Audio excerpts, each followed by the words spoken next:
Rasulillah.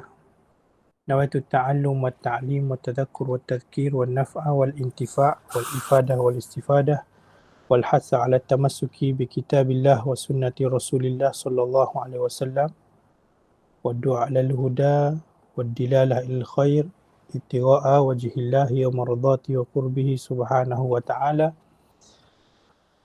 Allahumma faqihna fid din wa 'allimna at-ta'wil. Allahumma atina ma ataita li ibadikas salihin. Allahumma ja'alna min ibadikas salihin. Bismillah, subhanallah, walhamdulillah, wa la ilaha illallah, wallahu akbar. Adada kulli harfin kutiba wa yuktabu abadal abidin wa dahrad dahirin. Rabbi syrah li sadri wa yassir li amri wa hlul 'uqdatam min lisani yafqahu qawli. Allahumma yassirna wa la tu'assirna. Allahumma rzuqna mutaba'atan Nabi sallallahu alaihi wasallam zahiran wa batinan qawlan wa fi'la. Allahumma rzuqna mahabbatan Nabi sallallahu alaihi wasallam ya arhamar rahimin. Ya arhamar rahimin, ya arhamar rahimin. Allahumma ahyina ala sunnati nabiyyika Mustafa sallallahu alaihi wasallam. Allahumma dhakkirni ma nasitu wa 'allimni ma jahiltu ya arhamar rahimin. Qala an-nadhim rahimahullahu ta'ala wa nafa'na bi'ulumihi wa ulum masyayikhina fid darain amin. Wa ja'atil wufudu fiha tatra hadha wa min nisahu ala syahra ila akhirih.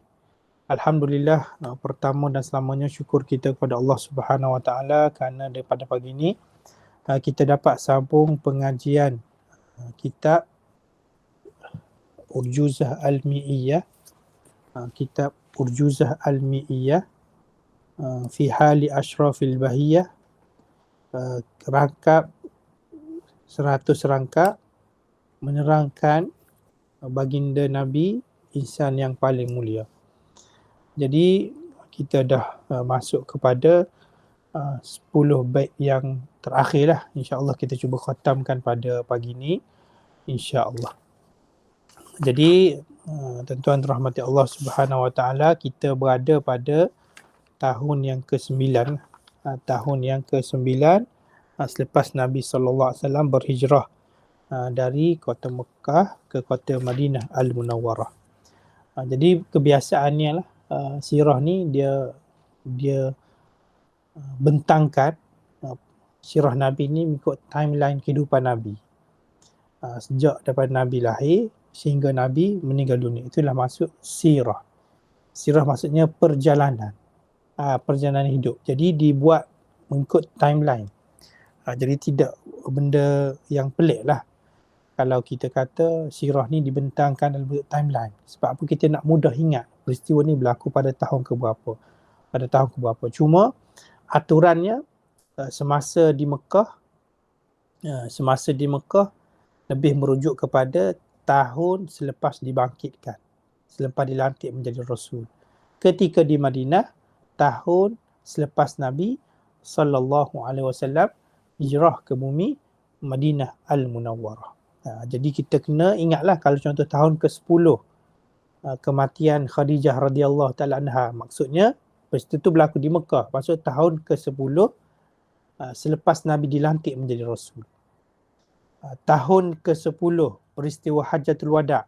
Peristiwa ni berlaku selepas hijrah. Maksudnya tahun ke-10 selepas baginda sallallahu alaihi wasallam hijrah ke bumi Madinah Al-Munawwarah.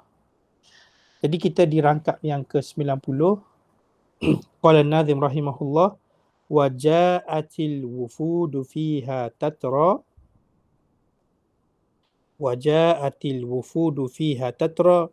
hadha wa min nisahu ala syahra. Waja'at al-wufudu fiha tatra. Dan telah datang al-wufud, rombongan-rombongan, fiha padanya, pada fisanati at-tasi'ah, pada tahun yang ke-9 daripada hijrah, tatra, berbondong-bondong, maksud datang banyak pada tahun yang ke-9 hijrah. Kerana itulah tahun ke-9 ni dia panggil tahun Amul Wufud, tahun rombongan. Kerana pada tahun ni banyak rombongan-rombongan luar datang menziarahi Rasulullah. Tahu prinsip mereka ni, orang Arab selain daripada Quraisy, mereka lebih kepada silent mode. Kalau dalam WhatsApp tu kita panggil silent reader, tengok je orang berbalas-balas mesej. Tapi pada ketika itu mereka ni silent mode. Maksudnya mereka ni lebih kepada diam dan memperhatikan apakah yang akan berlaku antara kumpulan Nabi Muhammad dengan Quraisy. Kerana Quraisy ni tumpuan orang ramai. Kerana mereka lah yang memegang kuasa di Kaabah, tempat perhimpunan agung bagi masyarakat Arab ketika itu. Setiap tahun pada musim haji mereka akan datang ke Mekah. Jadi ketua di Mekah ialah Quraisy. Jadi bahasa Quraisy ni juga dikatakan bahasa yang mana bahasa rasmi, bahasa baku, seolah dalam bahasa Melayunya dulu lingua franca bagi international, bagi masyarakat international dulu bahasa Melayu boleh dijadikan sebagai lingua franca, bahasa yang dijadikan percakapan kerana orang datang daripada luar akan bercakap bahasa Melayu untuk berniaga di Selat Melaka dan sebagainya. Jadi pada ketika itu bahasa Quraisy ni, dialek Quraisy ni adalah lingua franca. Jadi orang Arab akan menggunakan bahasa rasmi iaitu bahasa Quraisy ketika mereka bertutur kerana mereka akan datang ke Mekah pada tiap-tiap tahun. Jadi Mekah ni ada tumpuan yang tersendiri. Jadi orang Quraisy yang megang kuasa di Mekah ketika itu akan jadi tempat tumpuan. Jadi orang Arab selain daripada Quraisy ni mereka memerhatikan apa yang berlaku kepada Quraisy dan Nabi Muhammad sallallahu alaihi wasallam. Apabila dibuka kota Mekah, Quraisy sudah tunduk, menyerah diri kepada Nabi Muhammad sallallahu alaihi wasallam. Kemudian ada Arab yang tak puas hati, seperti kita tahu berlaku peperangan Hunain dan Taif, kumpulan Hawazin, bangsa Arab Hawazin dan Thaqif bergabung tenaga dan serang Nabi, akhirnya mereka dikalahkan. Jadi orang Arab duk perhati sebelum tu. Jadi bila mana tahu Nabi SAW sudah betul-betul mengalahkan Quraisy dan ramai orang yang sudah bersama dengan Nabi dari berbagai kabilah, maka datanglah rombongan-rombongan dua ini datang untuk berbaiat dengan baginda Rasulullah SAW untuk masuk Islam. Jadi tahun ke-9 inilah kemuncak. Waja'atil wufudu fiha tatra, dan datanglah rombongan-rombongan tu berbondong-bondong pada tahun yang ke-9. Antaranya yang masyhurnya Wafdu Abdul Qais, rombongan Abdul Qais, yang mana Nabi SAW bila datang Abdul Qais ni, Nabi tanya, manil qaum, siapa yang datang tu? Maka sahabat kata, Rabi'ah ya Rasulullah. Rabi'ah ni merujuk kepada datuk mereka. Abdul Qais ni dia bertemu dengan Rabi'ah, yang merupakan moyang Nabi jugalah. Rabi'ah ya Rasulullah. Maka Nabi kata, marhaban biqaumin ghaira khazaya wala nadama. Ni pujian Nabi kepada rombongan Abdul Qais. Nabi kata, marhaban bil qaum, selamat datang kepada kaum yang tidak akan ada kekecewaan dan tidak akan ada penyesalan bila bertemu dengan kabilah Abdul Qais ni. Kabilah Abdul Qais ni berada di Bahrain pada ketika ini. Jadi mereka hanya boleh datang, mereka mengadu pada Rasulullah, ya Rasulullah, kami hanya boleh datang kepada kamu pada musim bulan haram saja. Bulan haram, Zulqa'dah, Zulhijjah, Muharram dan juga Rajab kan. Kerana kalau bukan bulan haram, kami tak dapat datang kepada kamu ya Rasulullah. Kerana akan ada orang kafir Mudar, daripada kabilah Mudar akan menyekat kami tengah-tengah jalan. Jadi mereka mengadu kepada Nabi. Jadi bila tiap-tiap kali mereka datang, mereka akan ambil benda yang penting-penting daripada Rasulullah sallallahu alaihi wasallam. Dan ada juga kabilah daripada kabilah Bani Hanifah. Wafdu Hanifah, rombongan Hanifah ni datang bertemu dengan Nabi, masuk Islam. Yang mana di antara orang rombongan Hanifah ini Musailamah Al-Kadzab. Musailamah Al-Kadzab. Dia datang mula-mula ketika Nabi hidup lagi, dia pernah datang bertemu dengan Rasulullah bersama dengan rombongan Bani Hanifah. Keluarga dia, keturunan dia, kabilah dia, dia datang. Dia cakap apa, kalaulah sekiranya selepas daripada Muhammad meninggal, aku akan menjadi ketua, maka akan ikut dia. Maka Nabi cakap kepada Musailamah Al-Kadzab yang ketika itu bersama dengan kaum dia, Nabi kata, kalau kamu minta ranting pokok tamar pun aku takkan bagi. aku yakin dengan mimpi yang aku telah bermimpi. Itu jawapan Nabi. Sebab Nabi bermimpi sebelum tu, dalam mimpi Nabi, Nabi dipakaikan dengan 2 siwarain min zahab, 2 gelang emas. Nabi tak suka. Jadi dalam mimpi tu diwahyukan kepada Nabi untuk tanggalkan gelang emas tersebut. Nabi pun tanggalkan. Maka tiba-tiba hilang gelang emas tersebut. Jadi Nabi faham daripada mimpi tersebut akan ada orang yang akan mengaku Nabi. 2 orang yang akan mengaku Nabi. Jadi Nabi boleh nampak saja Musailamah al-Kadzdzab. Nabi kata, aku yakin dengan mimpi yang telah bermimpi. Maksudnya Nabi tak setuju untuk bagikan kekuasaan pemerintahan kepada Musailamah al-Kadzdzab selepas Nabi meninggal dunia. Nabi kata, aku takkan bagi. Kalau kau minta pelepah kurma ni pun aku takkan bagi. Sebab aku yakin dengan mimpi aku. Akhirnya benda yang Nabi cakap tu betul-betul berlaku. Musailamah al-Kadzdzab mengaku jadi Nabi. Ketika hidup Nabi lagi. Ketika Nabi masih hidup. Seorang lagi namanya Al-Aswad Al-Ansi. Al-Aswad ni, Allahumma salli ala Muhammad, dia pemimpin Yaman juga di Allahumma salli ala Muhammad di Sana'a. Mengaku Nabi juga ketika Nabi masih hidup. Tapi akhirnya pada zaman selepas itulah Abu Bakar yang mana memerangi Musailamah al-Kadzdzab dan membunuh Musailamah al-Kadzdzab. Itu rombongan Bani Hanifah. Kemudian ada rombongan lain, rombongan Saqif. Saya sudah cerita sebelum ni tentang Saqif ni. Ketika mana berlaku perang Hunain, Saqif ni balik bertahan di kubu mereka di kota Taif, yang mana Nabi pun kejar mereka, tapi disebabkan kubu tersebut kuat, Nabi tidak dapat masuk ke dalam kubu tersebut. Akhirnya Nabi pun ambil keputusan untuk balik ke Madinah Al-Munawwarah. Perang Taif tu. Jadi selepas daripada itu, Nabi lepas perang tu ada seorang sahabat namanya Urwah bin Mas'ud. Urwah bin Mas'ud ni orang kuat Taif. Bila Nabi bergerak daripada Taif nak balik ke Madinah, sebelum Nabi sampai ke Madinah, Urwah bin Mas'ud ni ikut Nabi, berjumpa dengan Nabi sebelum Nabi masuk ke Madinah. Urwah bin Mas'ud masuk Islam di hadapan Nabi sallallahu alaihi wasallam. Urwah ini jugalah yang kita pernah dengar kisah ni, yang mana ketika perjanjian Hudaibiyah yang melakukan negotiation, yang melakukan perjanjian untuk minta Nabi balik ke Madinah, tapi akhirnya tak berjaya. Antara wakil yang Quraisy hantar ialah Urwah bin Mas'ud.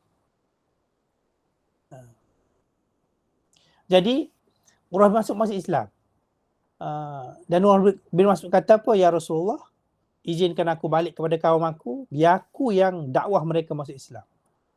Biar aku minta mereka masuk Islam. Nabi kata apa? Jangan, innahum qatiluk, mereka akan bunuh kamu Urwah.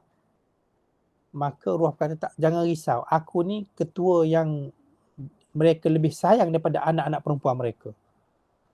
Maka Urwah pun dengan yakinnya pergilah balik ke kota Taif. Urwah ijtihad dia masuk Islam dan diajak kaum dia masuk Islam, akhirnya dipanah. Mati dipanah. Bila sampai berita tersebut, Nabi SAW kata, Urwah ni seumpama lelaki yang disebut dalam surah Yasin. Perkara yang berlaku kepada Urwah ini ialah perkara sama yang berlaku pada lelaki yang disebut dalam surah Yasin. Kita pun tahu kisah surah Yasin kan? Ada seorang datang daripada hujung kampung. Seorang lelaki ni minta kepada kaum ni, ittabi'ul mursalin, ikutlah rasul-rasul ni. Tapi akhirnya lelaki itu dibunuh. Dia bagi cadangan untuk ikut rasul yang datang kepada penduduk kampung tersebut yang dikatakan Anatolia. Di Turki lah. Kalau tengok tafsirannya Anatolia. Dan lelaki tersebut namanya Habib An-Najjar. Jadi dikatakan lelaki itu datang daripada hujung kampung, datang semata-mata nak beritahukan kaum penduduk Anatolia ni untuk ikut rasul yang Allah Ta'ala utuskan kepada mereka. Tapi akhirnya lelaki tersebut pun dibunuh oleh penduduk kampung tersebut. Ya, Allah Ta'ala sebut dalam surah Yasin, lelaki itu pun diampunkan dan dirahmati Allah selepas dia dibunuh oleh kaumnya. Jadi Nabi SAW sebut, bila berlaku pembunuhan Urwah bin Mas'ud, Nabi kata, apa yang terjadi pada Urwah bin Mas'ud ini ialah apa yang terjadi kepada lelaki yang disebut dalam surah Yasin, Ashab Yasin, Sahibu Yasin. Jadi bila terbunuhnya Urwah, penduduk Taif ni takut mereka akan diserang oleh Nabi Muhammad SAW. Maka akhirnya mereka minta ketua mereka, Abu Yalil, tolong pergi ke Madinah, tolong bercakap dengan Muhammad. Maksudnya nak berdamai lah. Abdul Aziz tak berani. Tak berani aku sebab takut apa yang berlaku pada Urwah berlaku juga pada aku. Akhirnya aku pun dibunuh. Akhirnya minta orang lain. Mas'ud bin Abu Yalil. Minta dengan Mas'ud bin Abu Yalil. Mas'ud kata, aku pun tak berani. Tapi kalau kamu hantar 5 orang lagi bersama dengan aku berani pergi. Maka hantarlah 5 orang bersama dengan Mas'ud ni. Pergi berjumpa Nabi di Madinah. Jadi 6 orang lah. Ada riwayat kata belah-belah orang. Tapi riwayat tersebut kata 6 orang. Datang bertemu dengan Nabi. Nabi sediakan tempat khusus untuk mereka dengar Al-Quran, dengar apa yang Nabi dakwah kepada mereka. Jadi setiap hari mereka akan berjumpa dengan Nabi SAW, belajar tentang Islam. Dan tiap-tiap hari mereka akan tinggalkan seorang pemuda mereka ni untuk jaga barang mereka di kemah tersebut. Penjaga barang. Siapa namanya? Uthman bin Abi Al-As. Uthman bin Abi Al-As ni orang yang paling muda di antara mereka. Diminta untuk jaga barang mereka selama mereka pergi belajar dengan Nabi. Jadi bila mereka balik ke kemah mereka, Uthman pun keluar senyap-senyap. Giliran dia pula pergi belajar dengan Nabi. Kalau Nabi ada kerja, Uthman ni pergi belajar dengan Abu Bakar As-Siddiq radhiyallahu taala anhu. Ini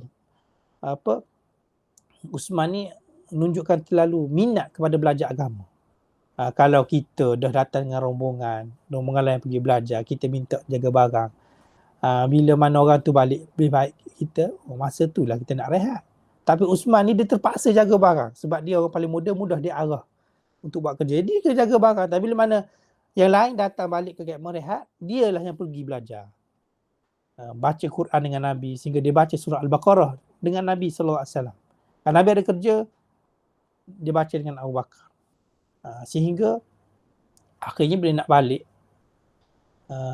rombongan Saqif ni nak balik, dia kata, ya Rasulullah, kamu lantik antara kami jadi salah seorang daripada kami jadi imam. Nabi lantik Uthman bin Abi Al-As, orang yang paling muda kena aku. Kita kejut. Barulah tahu rupanya Uthman bin Abi Al-As ni masa mereka balik ke kemah, mereka rehat, Uthman bin Al-As ni pergi belajar dengan Nabi. Nabi nampak kesungguhan Uthman ni dengan nak faham agama, maka Nabi lantik Uthman bin Abi Al-As jadi imam solat mereka. Jadi imam solat mereka. Itu pun cadangan daripada Abu Bakar. Abu Bakar beri cadangan kepada Rasulullah. Ya Rasulullah ni, budak ni aku nampak memang betul-betul nak minat belajar agama. Maka kamu lantik dia jadi imam. Akhirnya dilantik Uthman bin Abi Al jadi imam kepada yang lain. Lalu mereka ni pun, Allahumma salli ala Muhammad, mereka pun cakap pada Nabi SAW, ya Rasulullah, kami minta izin kepada kamu untuk tidak menghancurkan berhala di Taif lagi. Nabi suruh balik kepada kaum mereka, hancurkan berhala di Taif. Iktihad Islam. Tapi mereka minta dengan Nabi tempoh 3 bulan, Nabi tak bagi. Sebulan Nabi tak bagi. 3 hari Nabi tak bagi juga. Jadi mereka kata memang kita kena balik ni, kena hancurkanlah berhala di Taif ni. Tapi antara mereka ni ada juga yang bagi cadangan. Namanya Kinanah. Kinanah ni antara mereka ada seorang bernama Kinanah kata, aku tahu dah perang Taif ni. Perang penduduk Taif ni. Kita tak boleh ijtihad awal kita masuk Islam. Kita balik dulu, bertemu dengan mereka, kita takut-takutkan mereka. Sehingga mereka ni nak berperang dengan Nabi Muhammad. Maka akhirnya setujulah. Jadi balik tu, penduduk Taif ni tunggu berita daripada mereka. Jadi bila balik tu, mereka pun ceritalah kepada penduduk Taif. Kami baru sahaja berjumpa dengan Muhammad.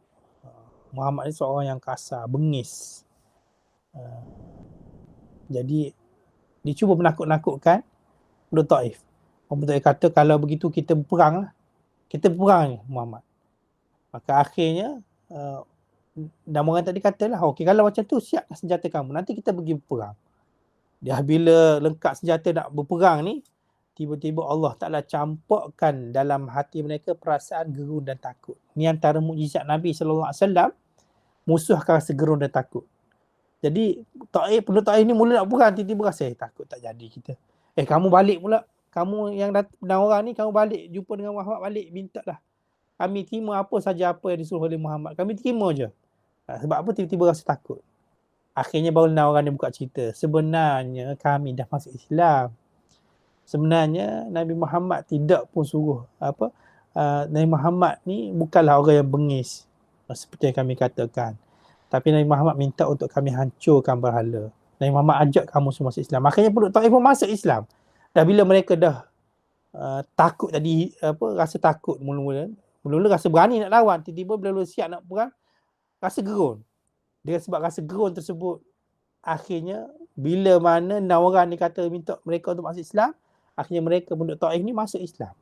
Akhirnya mereka pun berjaya untuk menghancurkan berhala yang di Taif. Nabi hantar wakil Nabi 2 orang untuk menghancurkan berhala di Taif. Itulah rombongan Thaqif. Jadi benarlah doa Nabi ketika Nabi sebelum Nabi hijrah kan, Nabi pernah pergi ke Taif, yang mana Nabi dibaling batu oleh budak-budak kan di Taif. Bila mana malaikat Jibril offer kepada Nabi untuk malaikat gunung ni hancurkan orang yang mensyirikkan Allah, Nabi kata jangan, kerana aku mengharapkan daripada keturunan mereka akan lahirlah orang yang mentauhidkan Allah Subhanahu Wa Taala. Dan benda tu berlaku pada ketika Nabi masih hidup lagi, penduduk Taif masuk Islam. Jadi banyak lagi lah rombongan-rombongan yang datang, sehingga ada yang mengatakan sampai 100 rombongan yang datang bertemu Nabi di Madinah. Waja'atil wufudu fiha tatra hadza ay hadza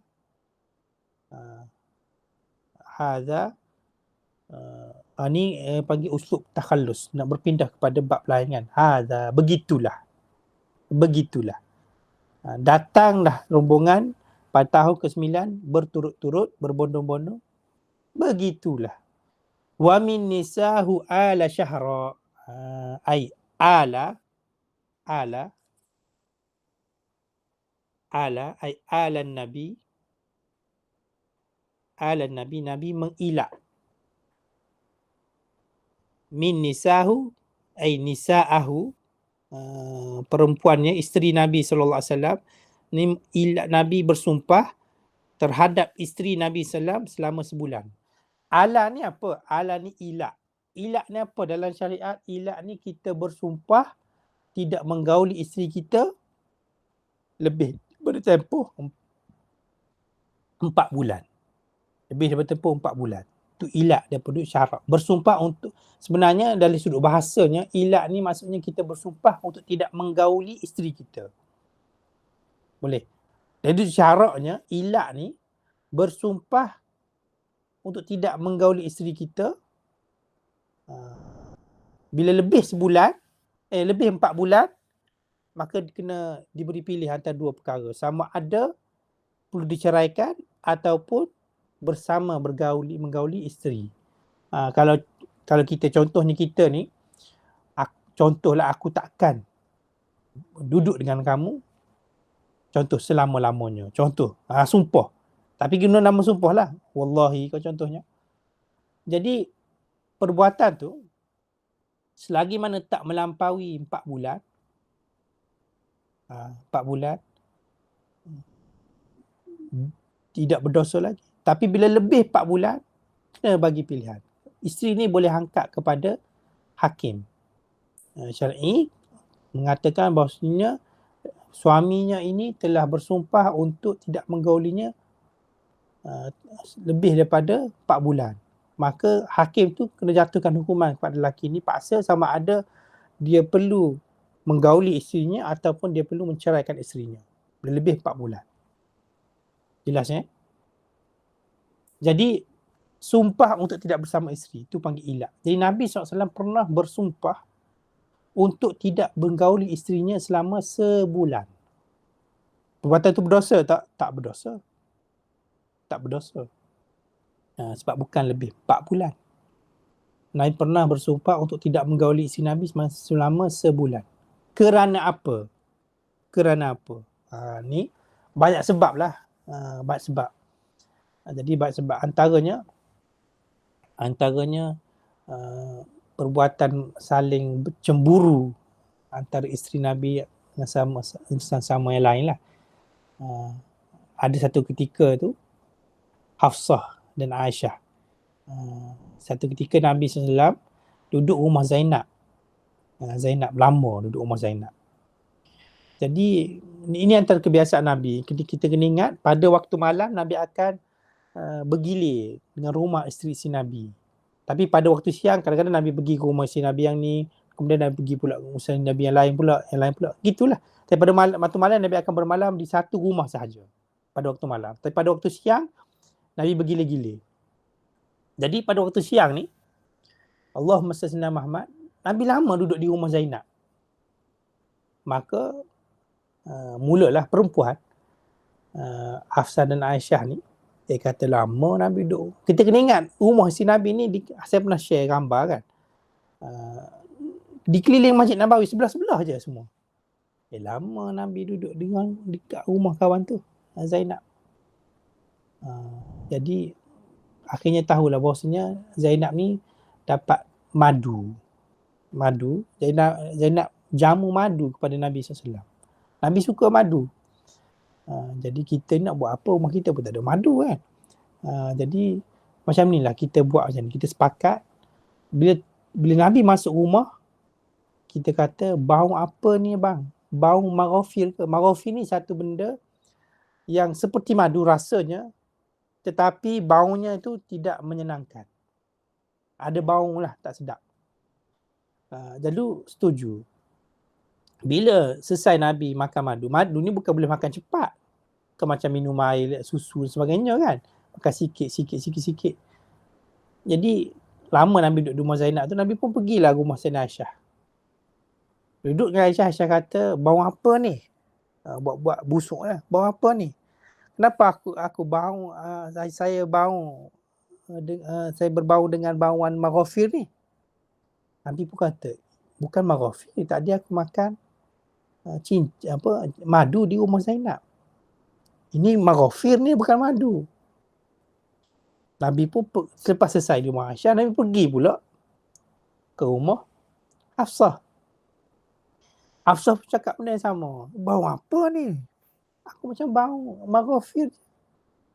Tadi aku makan madu. Jadi bila mana dah Aisyah sebut, Hafsah sebut, Nabi pun jadi fikirlah, mungkin betul maghafir yang diberikan oleh Zainab kepada aku. Sebab rasa benda sama, maghafir dengan asal ni sama, cuma baunya berbeza. Asal tak ada bau, maghafir ada bau sikit lah, tapi tidak berbau mulut. Tapi maghafir ni berbau. Nabi tak suka benda yang menyebabkan mulut Nabi berbau. Sebab tu Nabi tak suka makan bawang dan sebagainya kan. Nabi pun kata, aku tak akan makan lagi di rumah Zainab. Lalu Allah Ta'ala turunkan ayat, kenapa kamu mengharamkan benda yang halal kepada kamu? Jadi rupa-rupanya itu perancangan isteri Nabi ni untuk membalas, ibarat kata membalas counter attack kepada Zainab. Mereka berpakat mengatakan apa yang dimakan oleh Nabi itu bukan madu tapi maghafir. Sedangkan Nabi tak suka maghafir sebab bau dia. Lalu Allah Ta'ala turunkan ayat, kenapa kamu mengharamkan apa yang dihalalkan kepada kamu? Nampak ni konspirasi antara isteri Nabi ni kerana berdengki lah. Berdengki. Banyak lagi kita dengarkan kisah antara isteri Nabi. Sebab isteri Nabi pun sama manusia juga. Perasaan cemburu tu pasti ada. Sehingga kan mereka ni minta nafkah lebih daripada Nabi SAW. Sehingga Nabi marah. Nabi marah. Mereka minta nafkah lebih dengan Nabi SAW. Mereka rasa tak cukup. Maka Nabi marah. Lalu Nabi bersumpah untuk tidak bersama dengan mereka semua ni selama sebulan. Sehingga kan sahabat-sahabat yang lain fikir bahawasanya baginda ni telah menceraikan isteri Nabi. Mereka dah bercakap, sahabat-sahabat Nabi bercakap, Nabi telah bercerai dengan isteri Nabi. Nabi telah bercerai dengan isteri Nabi. Sayyidina Umar dengar benda tu, Sayyidina Umar pergi berjumpa dengan Nabi SAW. Dia tanya, ya Rasulullah, betul ke? Aku dengar orang cakap, kamu telah menceraikan isteri kamu. Nabi kata tidak. Maka Sayyidina Umar pun pergi ke pintu masjid dan pun dengar suara yang kuat. Nabi kata, Nabi tidak menceraikan isteri Nabi. Nak tolak berita-berita tak betul tu. Sehingga akhirnya dah tempoh 29 hari, maka turunlah ayat turun ayat surah At-Tahrim. Saya baca ayat tu panjang itu. Surah At-Tahrim, surah Al-Ahzab. Surah Al-Ahzab ayat ke-28 dan 29. Ya ayyuhan nabiyyu qul li azwajika in kuntunna turidnal hayatad dunya wa zinataha fata'alaina umatti'kunna wa usarrihkunna sarahan jamila. Wahai Nabi, katakanlah kepada isteri-isteri kamu, jika kamu wahai isteri inginkan kehidupan dunia dan wazinatah dan perhiasannya, maka datanglah. Aku akan menceraikan kamu dengan cara yang baik. Wa in kuntunna turidna Allah wa rasulahu wad daral akhirah. Tapi jika kamu menginginkan Allah dan Rasulnya dan negeri akhirat, fa innallaha 'adda lil muhsinati minkunna ajran 'azima. Sesungguhnya Allah Ta'ala menyediakan bagi orang yang baik daripada kalangan kamu tu ajran 'azima, ganjaran yang besar. Jadi dia beri pilih. Nabi bila turun ayat ini, Nabi pun berjumpa dengan seorang isteri Nabi yang dimulai dengan Aisyah. Pilih pilihan. Tak salah kan nak pilih. Nak pilih dunia ke? Nak pilih harta ke? Ataupun nak pilih hidup dengan Nabi. Dan Nabi SAW ni, Nabi kata, kamu jangan buat pilihan lagi. Tanya ayah kamu dulu. Tanya ibu bapa kamu dulu. Jangan terus buat keputusan. Sayyidina Aisyah kata, ya Rasulullah, kenapa aku perlu tanya dahulu ya Rasulullah? Pilihan ini antara dunia dan antara kamu, Rasulullah. Sudah pasti akan pilih kamu. Nabi senyum. Nabi pun pergi pula jumpa dengan isteri Nabi lain. Semua pilih untuk bersama dengan Nabi SAW. Mereka menyesallah perbuatan mereka, minta nafkah yang lebih kepada baginda SAW. Itu peristiwa ilak. Nabi mengasingkan diri Nabi dengan isteri-isteri Nabi SAW. Kemudian Tsumman Najashi. InsyaAllah kita nak khatam ini insyaAllah. Allahumma Tsumman Najashi na'a wa salla. Kemudian summa ay na'a, summa maf'ul bih. Summa na'an nabiyyu, Nabi na'a. Mengucapkan takziah, mentakziah terhadap Najasyi, wa salla alaihi, dan Nabi sembahyang ke atas Najasyi, min Taibata, daripada negeri Taibah. Nabi sembahyang kepada Najasyi daripada negeri Taibah. Nabi duduk di Taibah ni nama lain bagi Madinah Al-Munawwarah. Jadi Nabi solat ke atas Najasyi ni daripada Taibah, maksudnya daripada Madinah. Nabi solat fardu jenazah al-ghaib. Nalal fadla, dan mendapatlah Najasyi itu kelebihan. Kenapa? Najasyi ni orang yang pertama Nabi sembahyang solat fardu jenazah ke atasnya. Mula disyariatkan solat fardu jenazah secara ghaib ni bila kita tak dapat datang, ada uzur, kena pastikan bila kawan tu dah selesai dimandikan dan dikapalkan, kita ni tak dapat datang untuk solat, kita boleh solat jenazah untuk solat fardu jenazah untuk si mati. Jadi syariat solat fardu jenazah ghaib ini kali pertama dilaksanakan oleh Nabi SAW ke atas jenazah An-Najasyi yang meninggal dunia di Habsyah. Nabi ketika itu di Madinah Al-Munawwarah. Boleh. Tapi jangan pula, tak boleh solat jenazah ghaib ni kalau kita belajar fiqh. Kalau si mati tu berada di kawasan tempat kita, kita boleh pergi tapi kita malas. Solat fardu jenazah ghaib lah. Tak boleh. Tak boleh. Boleh. Sama ada tak solat jenazah tu ataupun kita pergi ke tempat dia solat jenazah untuk dia. Boleh. Wa mata. Kita masuk tahun yang ke-10 insya-Allah. Ahdath as-sanah 10 min al-hijrah. Peristiwa tahun ke-10 daripada hijrah. Wa mata Ibrahimu fil 'amil akhiri wal bajali aslama wasmuhu Jarir. Dan matilah Ibrahim fil 'amil akhir, pada tahun yang terakhir, tahun yang ke-10 daripada hijrah, meninggal dunia Ibrahim. Ibrahim itu anak Nabi SAW bersama dengan Maryah Al-Qibtiyah, yang mana ketika itu Ibrahim hanya berumur 17 bulan saja. 17 bulan kan, lebih kurang setahun setengah. Meninggal kecil lah Ibrahim ni, seperti anak lelaki Nabi yang lain. Wal Bajali aslama wasmuhu Jarir, dan Bajali masuk Islam dan nama Bajali ni ialah Jarir. Bajali ni sebuah kepada kaum dia lah. Tempat dia Bajlah. Bajlah. Jadi Bajali ni gelaran lah. Gelaran laqab. Kalau kita Al-Kalantani. Jadi Al-Bajali ni disebut kepada Bajlah. Nama dia Bajali ni gelaran. Dan nama dia siapa? Jarir. Jadi Jarir bin Abdullah. Namanya Jarir bin Abdullah. Masuk Islam pada tahun ke-10. Jarir ni antara sahabat Nabi SAW yang masuk Islam pada tahun ke-10 lah. Sebelum kematian baginda SAW.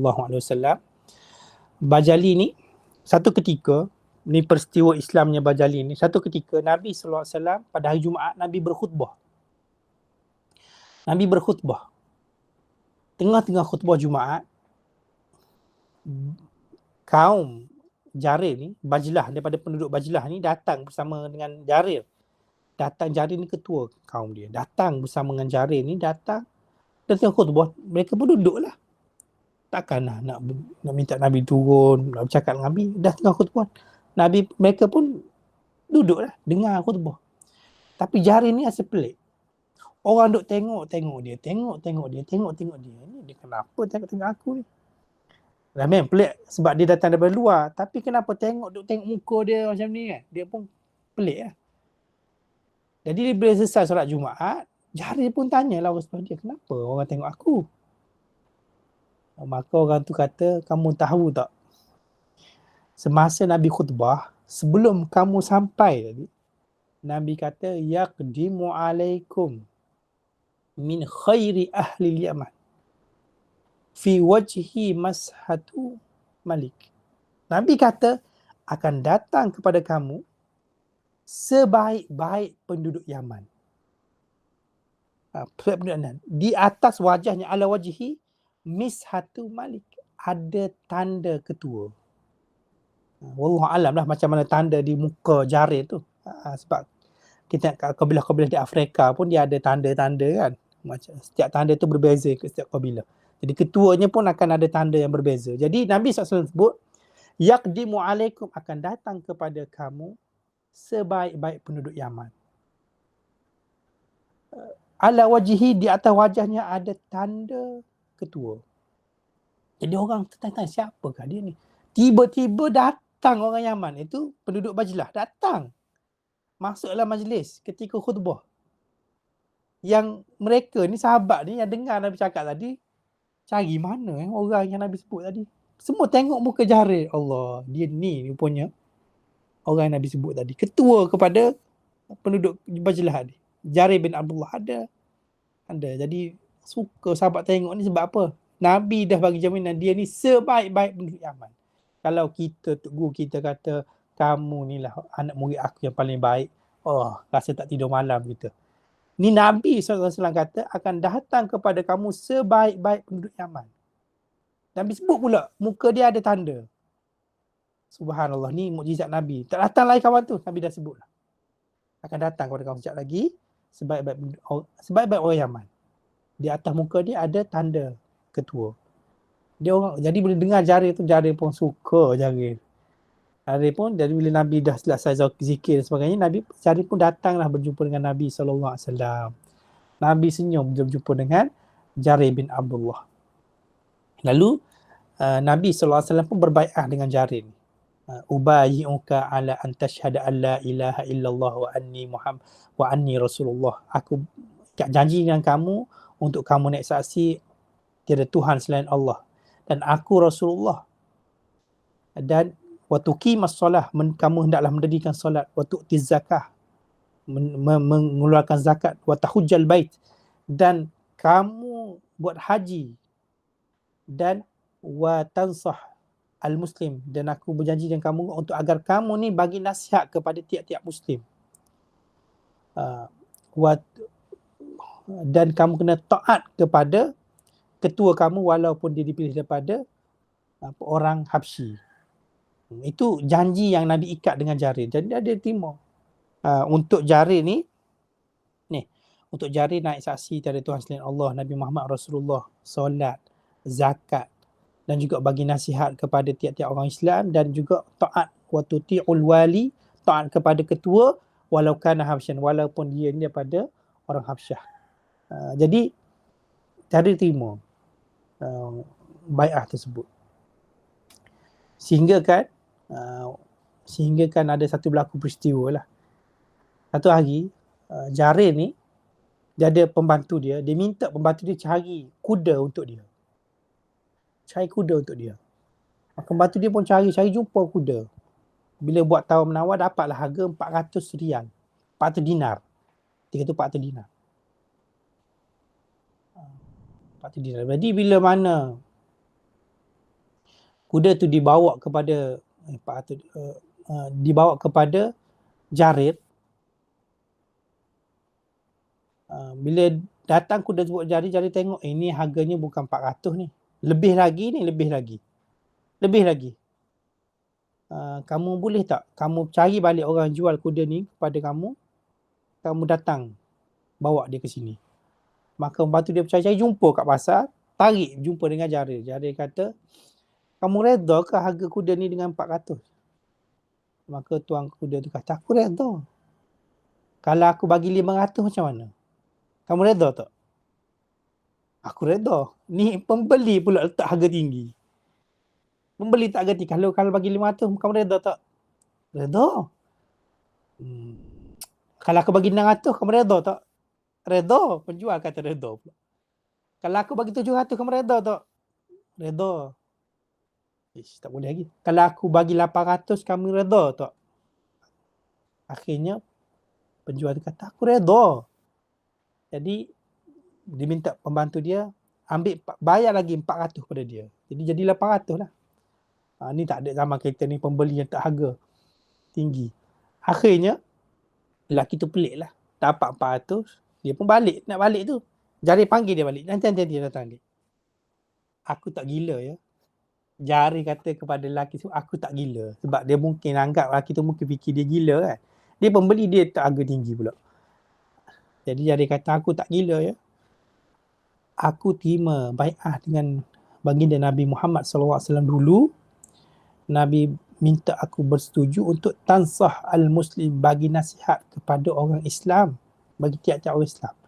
Dalam bahasa, an-nasihah maksudnya apa? Iradatul khair. Inginkan kebaikan. Maksudnya bila kita nasihat kepada orang lain, kita inginkan kebaikan kepada orang tersebut. Betul tak? Nasihat ni maksudnya kita inginkan kebaikan. Jadi Jarir terima bai'ah dengan Nabi, tansah dengan makna apa? Untuk Jarir inginkan kebaikan bagi tiap-tiap orang Muslim. Jadi dia nampak 400 tu tak patut dijual kuda tu dengan harga 400. Dia inginkan kebaikan bagi penjual tersebut, itulah dia naikkan harga sampai 800. Nampak tak? Itu kerana Jarir berpegang dengan janji dengan Rasulullah untuk berbuat baik, inginkan kebaikan bagi tiap-tiap orang Islam. Sebab itulah kita ni bila baca dia apa, la yu'minu ahadukum hatta yuhibba li akhihi ma yuhibbu li nafsihi. Tidak beriman salah seorang daripada kamu hatta sehingga kan yuhibba li akhihi, dia sukakan perkara yang baik berlaku kepada diri dia seperti mana berlaku kepada saudaranya.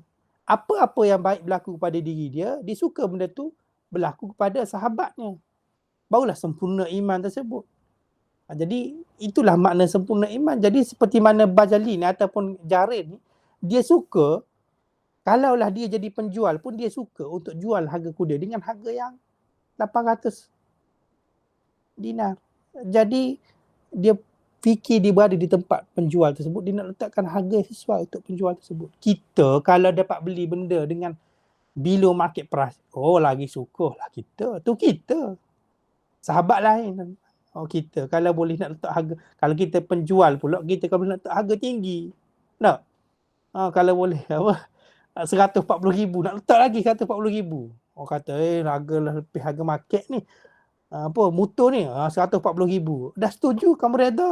Kalau ikut dalam jual beli dah. Pembelinya reda, penjualnya reda dengan harga tersebut, selesailah jual beli. Tak ada salah apa pun, kecuali dah benda tu benda yang keperluan kan asasi. menzalimi pula kita letak keperluan asasi dengan harga yang atas pada harga market. Tapi kalau benda bukan harga asasi, boleh ya. Dah kawan tu setuju, belilah. Kita lagi suka penjual kalau letak harga tinggi. Betul tak? Pembeli pula kalau kita beli, kalau boleh beli rumah dengan harga below market price, oh itu lagi kita suka. Betul tak? Bawah harga market, harga pasaran. Tapi sahabat Nabi tengok ni. Bajali ni dapat harga 400 ni, dia beli dengan harga 400 ni, dia rasa tak boleh ni.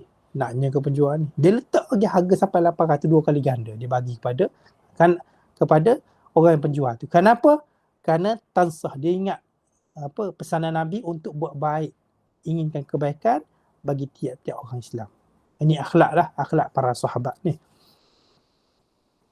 Jarir ni. Sehingga ada satu ketika Sayyidina Umar pun pernah puji Jarir ni.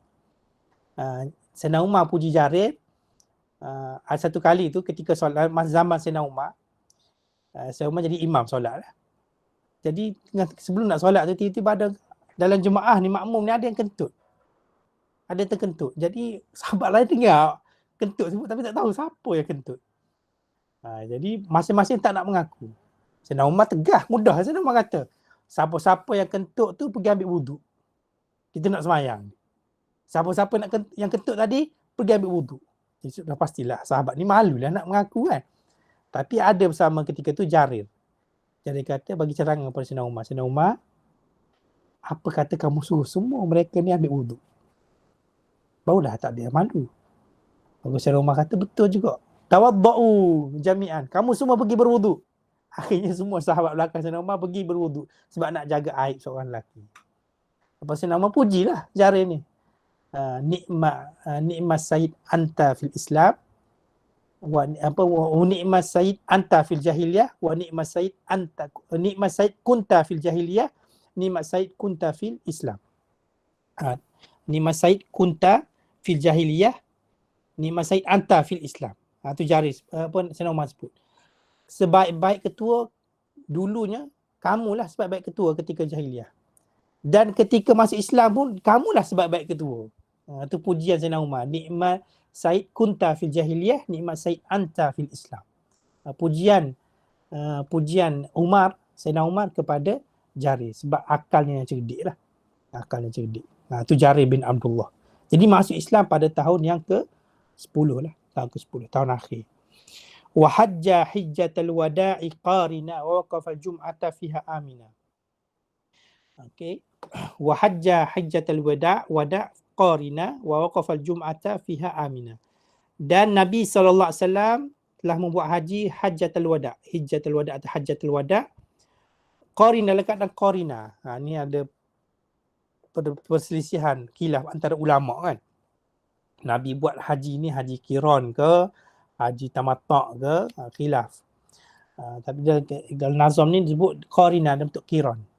Dia haji 3 kan, sama ada qiran, ifrad ataupun tamattu'. Tamattu' kita buat umrah dahulu, kemudian baru buat haji. Tapi bukan umrah tahun yang berbeza, tahun yang sama pada musim haji. Pada bulan haji apa? Syawal, Zulqa'dah, Zulhijjah. Jadi dia buat umrah pada Syawal contohnya. Bukan Syawal tahun lepas, tahun-tahun sama lah. Tadi tak panggil haji tamattu'. Oh, saya dulu pernah buat umrah Ustaz, jadi kira saya buat haji tamattu'. Tak boleh. Dulu 10 tahun lepas buat umrah. Tak boleh haji tamattu', tak dipanggil haji tamattu'. Yang panggil haji tamattu' ialah umrah dibuat pada bulan haji tahun tersebut. Iaitu Syawal, Zulhijjah, Zulqa'dah, Zulhijjah. Jadi dia buat umrah dahulu, kemudian dia pun buat haji. Pergi berwukuf di Arafah pada 9 Zulhijjah. Tu haji tamattu'. Kalau haji ifrad, dia tak buat umrah sebelum daripada haji. Dia hanya datang, dia niat haji sahaja. Lepas tu dia berwukuf, kemudian selesaikan amalan haji lain. Tu haji ifrad, haji sahaja. Ifrad tu maksudnya tunggal. Kemudian haji qiran. Haji qiran ni, dia niat haji tu bersama dengan umrah. Jadi dia buat amalan haji, dapat pahala umrah. Sekali lah. Boleh. Tu haji qiran. Disekalikan dalam ibadah haji itulah umrahnya. Boleh Jadi Nabi SAW buat haji hajjatul wada' dalam keadaan qarinan. Nabi buat niat sekali dengan umrah. Wa waqafal jum'ata fiha amina. Dan Nabi telah waqafan berwukuf. Berwukuf pada hari Jumaat pada tahun yang ke-10 dalam keadaan aman. Berwukuf di mana? Berwukuf di Arafah lah. Wa unzilat fil yaum busyra lakum.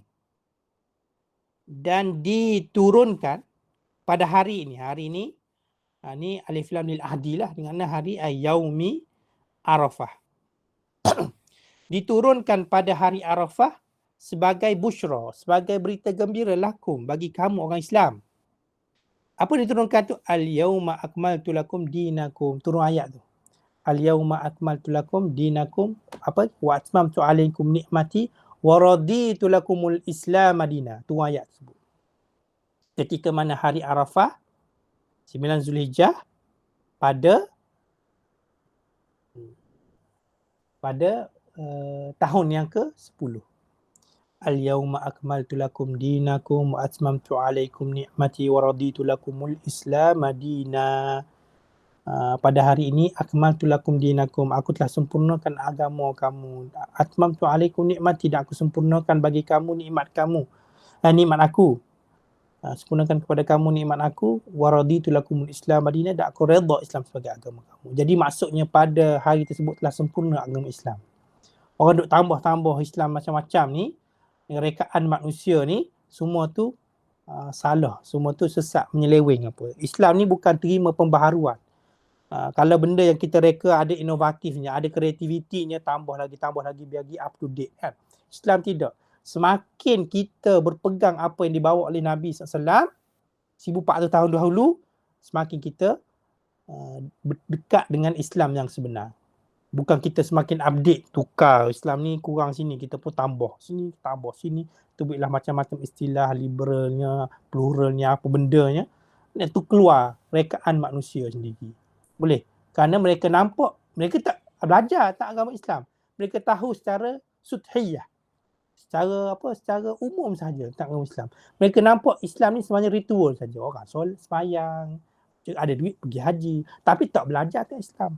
Maka tidak ada penghayatan. Ramai orang tidak ada penghayatan. Inilah yang menyebabkan mereka rasa akan mereka ni bijak, kurang kat sini. Mereka pun tambah dengan kepala otak mereka sendiri. Sedangkan Islam ni telah sempurna pada zaman Nabi SAW. Jadi, Al-yawma akmaltu lakum dinakum atmamtu alaikum nikmati wa raditu lakum Islam madina ni ayat yang turun ketika hari Arafah tahun ke-10. Sehingga ada yang mengatakan ini ayat terakhir. Sebenarnya ini bukan ayat terakhir. Ada lagi ayat yang turun. Ketika Nabi selesai haji dan sebagainya, Nabi nak balik ke Madinah. Jadi dalam perjalanan Mekah ke Madinah tu turunlah satu ayat. Apa?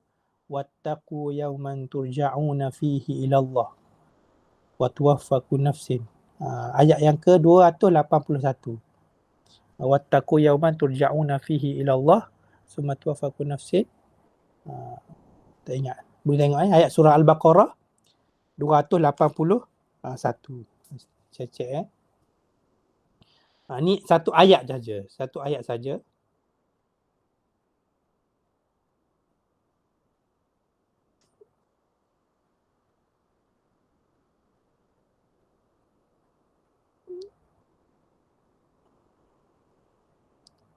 Ayat 281, wattaqu yawman turja'una fihi ilallah. Turja'una fiha. Boleh baca?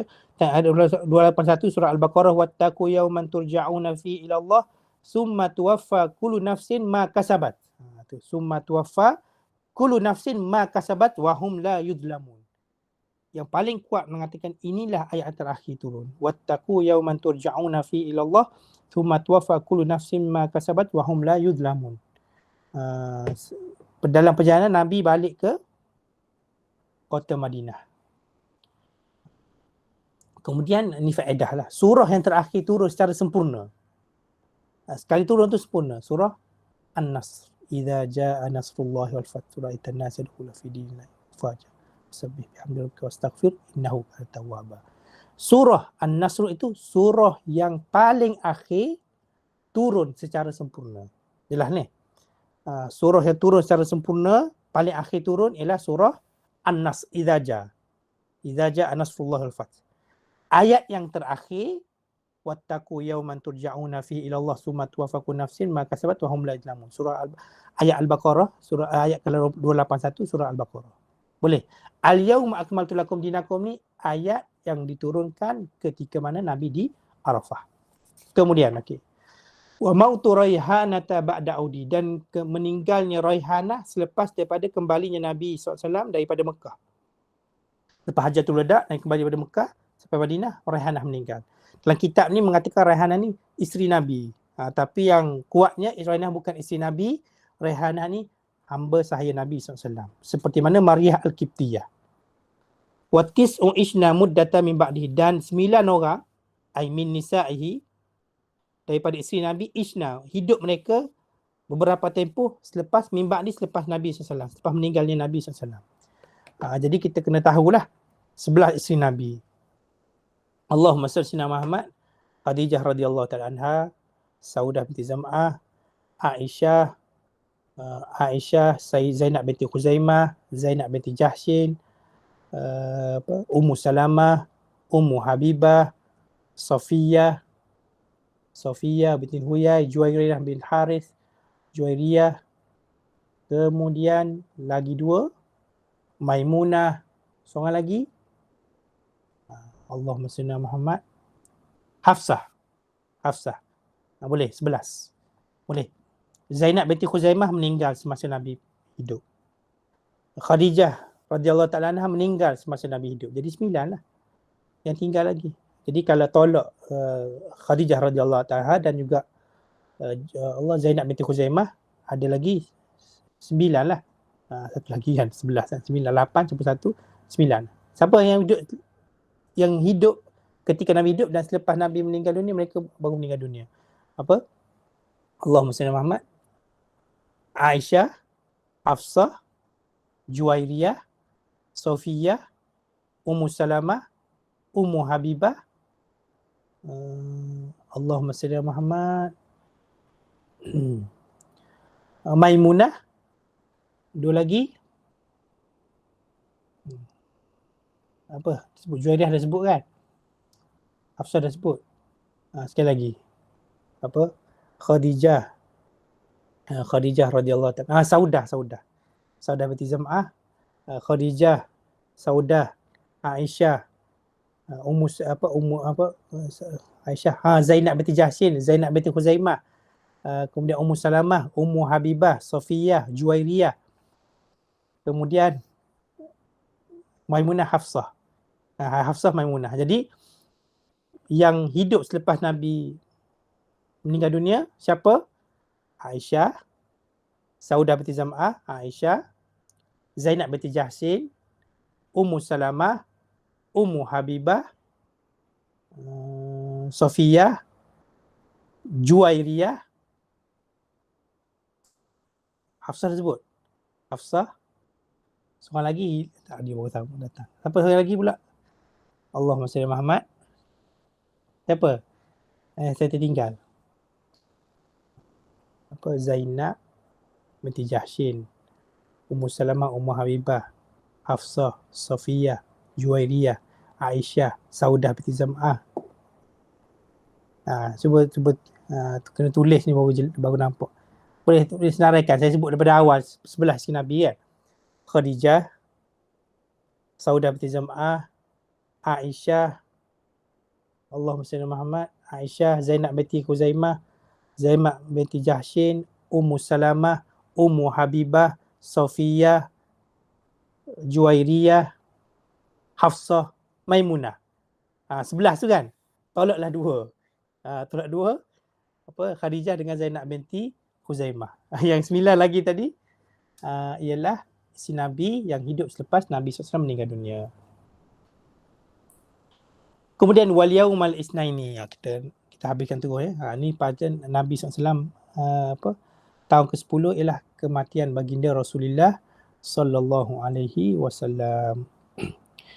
Qala an-Nazim rahimahullah, wa yaumal isnaini qada yaqina id akmala 63 wa dafnu fi baiti ibnati siddiqi fi mawdi'il wafati an tahqiqi wa muddat at-tamridi khumsan syahri wa qila bal thuluthun wa khumsun fadri wa yawmal isnaini ay qada mata sallallahu alaihi wasallam tufiya, diwafatkan baginda sallallahu alaihi wasallam yaumal isnain, pada hari Isnin, yakinan betul-betul meninggal dunia. Ketika mana akmala thalatha wa sittina, ketika mana menyempurnakan Nabi umurnya thalatha wa sittina, 63 tahun. Wa dafnu fi baitil ibnati siddiqi, dan ditanam pengebumian Nabi SAW di rumah anak perempuan Siddiq, iaitu Aisyah.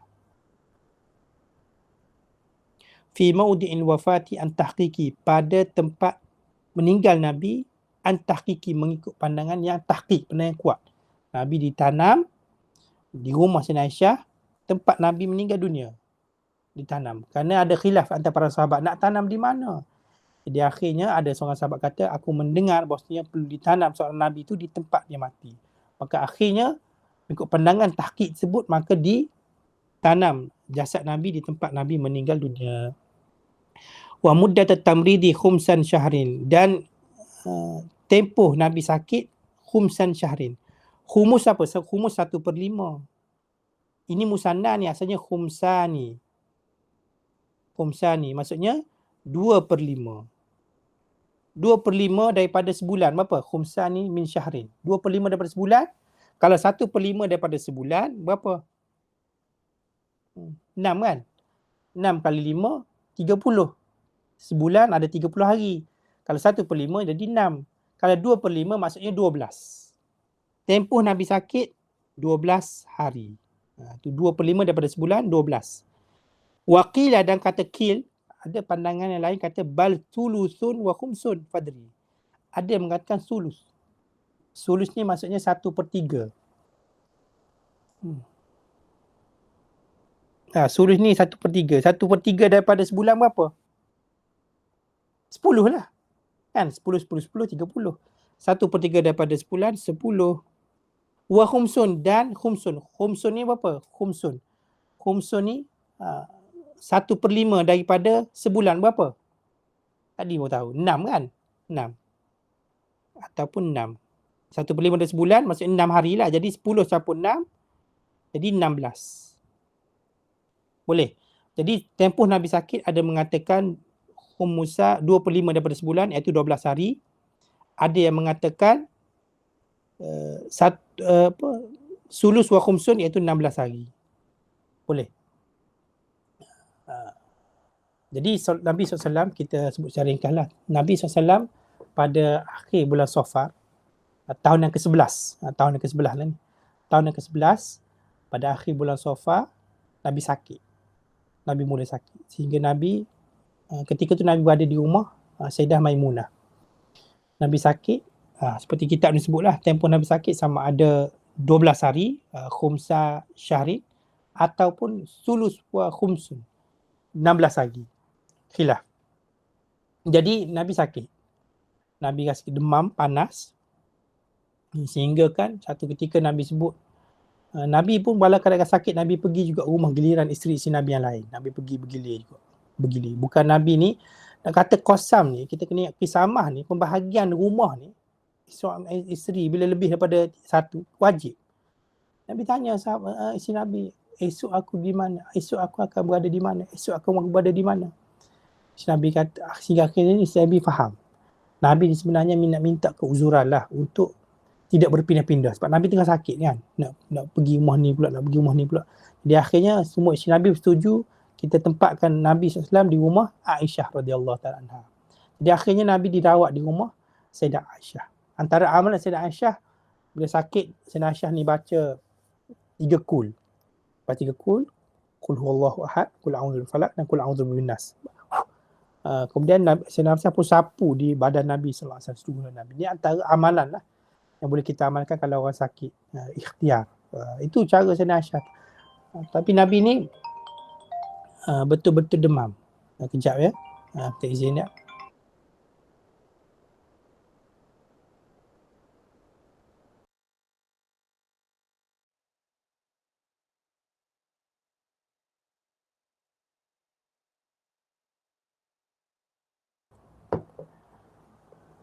Maaf ya, ibu telefon.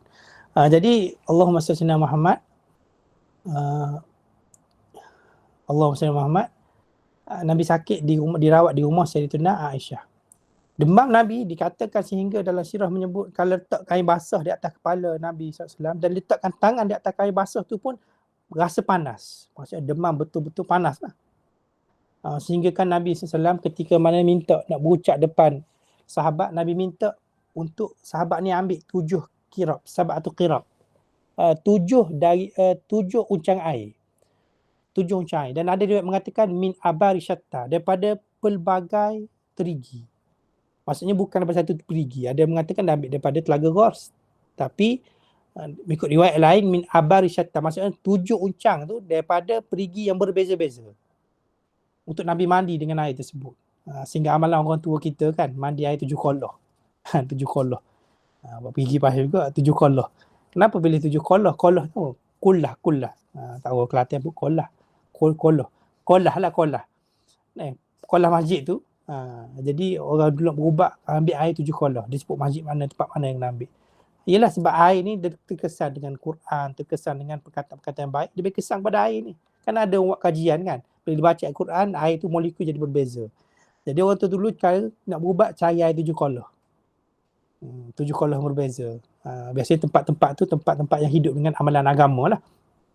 Nabi, dia ambil daripada kisah Nabi SAW. Nabi ketika sakit ni, Nabi minta untuk sahabat ni ambil air daripada 7 uncang air tu daripada perigi yang berbeza. Jadi bila dia ambil tu, Nabi mandi dengan air tersebut, Nabi rasa segar sikit, Nabi pun naik ke mimbar, Nabi berucap, Inna Allaha khayyara abdan baina dunya wa baina ma indahu fakhtara dhalikal abdu ma indallah.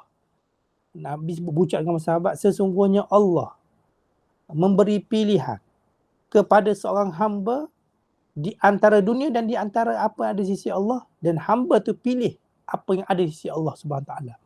Sahabat lain tak faham. Sayyidina Abu Bakar je faham. Sayyidina Abu Bakar menangis. Jadi sahabat lain pun tanya Abu Bakar, apa yang dimaksudkan Nabi? Kamu tahu tak? Abu Bakar kata yang dimaksudkan hamba tersebut ialah Nabi. Maksudnya Allah Taala telah bagi pilihan kepada Nabi sama ada nak terus hidup di dunia ataupun nak kembali kepada Allah Subhanahu Taala. Maka barulah sahabat lain menangis. Lalu Nabi pun pujilah kefahaman Sayyidina Abu Bakar, dan Nabi kata, orang yang paling aku suka bersahabat dengan dia, inna amalan nasi, manusia yang paling aku suka, paling asa aman fi suhbati, dalam bersuhbat, ialah Abu Bakar. Maka tutup, pada hari ini tutup semua pintu-pintu masuk ke masjid kecuali pintu Abu Bakar. Pintu. Jadi sebab rumah sahabat ni juga dikeliling Masjid Nabawi pada zaman tersebut. Dia ada pintu kecil untuk terus ke masjid. Dipanggil apa? Khawkhah. Dalam bahasa Arab pintu kecil nak ke masjid ni panggil khawkhah. Jadi ditutup semua khawkhah sahabat-sahabat lain kecuali khawkhah Abu Bakar As-Siddiq. Kalau sekarang ni pintu Abu Bakar tu khawkhah tu letak di mana? Letak di tepi Babu Salam. Dia Babu Salam, sebelah kiri dia khawkhah Abu Bakar, satu lagi Babu Rahmah. Di tengah-tengah antara Babu Rahmah dengan Babu Salam. Jadi semua pintu sahabat lain ditutup kecuali pintu Abu Bakar. Ini keistimewaan yang diberikan kepada Sayyidina Abu Bakar. Lalu Nabi pun turun. Nabi solat Jumaat lagi sehingga akhir Nabi tak mampu, Nabi pun nurut Abu Bakar. Kamu arahkan Abu Bakar untuk menjadi imam solat. Nabi tak mampu nak keluar. Sehingga Abu Bakar menjadi imam solat kepada para sahabat yang lain. Sehingga kan pada hari kematian Nabi, pada hari Isnin, hari kematian baginda Rasulullah sallallahu alaihi wasallam, pada hari Isnin, pagi tu solat subuh, Nabi ni buka tirai Nabi sallallahu alaihi wasallam. Abu Bakar perasan tengah-tengah solat, Abu Bakar perasan Nabi tengah tengok daripada jendela rumah Nabi. Maka Abu Bakar pun nak mengundurkan diri. Sahabat lain pun suka tak suka sampai mereka nak membatalkan solat. Lalu Nabi bagi isyarat tetap dalam solat. Nabi senyum, Nabi pun tutup tirai. Jadi syukurlah sahabat tu cerita, Nabi dah sembuh daripada penyakit. Nabi dah sembuh. Nabi dah segar dah. Sehingga Abu Bakar pun ambil keputusan untuk pergi ke mana? Pergi ke Sunuh. Di luar kota Madinah, di pinggir kota Madinah, di kawasan Quba ada Sunuh nama tempat dia. Rumah isteri Abu Bakar, Kharijah binti Zaid, isteri Abu Bakar. Duduk di sana sebab ingatkan Nabi dah sembuh lah. Tiba-tiba sampai berita Nabi telah meninggal dunia pada waktu duha 12 Rabiul Awal tahun ke-11 Hijrah. Jadi bila Nabi SAW meninggal dunia, sahabat datang ke rumah Nabi SAW. Sayyidina Umar kata apa? Kalau sesiapa yang kata Muhammad telah mati, aku akan potong tangan dan kaki dia. Kerana orang tu orang munafik. Sayyidina Umar tak boleh terima ni kematian orang yang paling dia sayang. Jadi Abu Bakar pun sampai berluar, Abu Bakar minta orang ni bertenang. Umar ni tak peduli, tak ikut. Jadi Abu Bakar pun masuk dalam rumah Nabi SAW. Jadi akhirnya bila Abu Bakar lihat wajah Nabi SAW, Abu Bakar yakin Nabi meninggal dunia. Tu wa yaumal isnin qada yaqina. Pada hari Isnin Nabi telah meninggal dunia, yakin. Sebab Sayyidina Umar duk faham Nabi ni seperti Sayyidina Musa. Nabi Musa AS, Allah Ta'ala panggil pergi munajat di atas Bukit Tur Sina kan, 40 hari. Sedangkan Bani Israel mengatakan Nabi Musa telah mati. Jadi Sayyidina Umar anggap Nabi Muhammad SAW seperti Nabi Musa AS. Jangan kata Nabi mati. Seperti mana Bani Israel kata Nabi Musa mati. Lalu akhirnya Allah SWT, Abu Bakar kata, nampak muka Nabi SAW betul-betul meninggal dunia. Abu Bakar kata, sesungguhnya Allah Ta'ala tidak akan himpunkan kepada kamu 2 kali kematian. Jadi para ulama tafsirkan perkataan Abu Bakar ni. Maksud apa? Bila Abu Bakar kata tengok wajah Nabi yang telah meninggal dunia, Abu Bakar kata Allah Ta'ala tidak himpunkan kepada kamu mautatan ini, 2 kali kematian. Ada yang tafsirkan matinya Nabi dan matinya syariat. Maksudnya Allah Ta'ala tak akan himpunkan bila matinya Nabi, mati juga syariat Nabi. Walaupun Nabi mati, syariat Nabi tak akan terus hidup. Allah Ta'ala tak akan himpunkan 2 kematian tersebut. Itu tafsiran satu golongan. Golongan ulama yang lain tafsirkan Allah Ta'ala tidak akan menghimpunkan kepada kamu Rasulullah 2 kali kematian. Maksudnya Nabi bukan 2 kali mati. Maksudnya bukanlah seperti yang disangka Nabi ni rohnya ditarik oleh Allah Ta'ala sekejap. Seperti mana Nabi Musa pergi bermunajat, kemudian dikembalikan roh tersebut, hidup balik, kemudian barulah mati betul-betul. Bukan macam tu. Boleh. Seperti Nabi Musa AS pergi berjumpa dengan Allah, bermunajat dengan Allah di Tur Sina, kemudian turun balik. Bukan macam tu seperti yang dianggap oleh Sayyidina Umar. Bukannya roh Nabi tinggalkan badan Nabi sekejap, mati satu kali, lepas tu mati pula kali yang kedua, bila mana roh kembali kemudian mati pula kali kedua.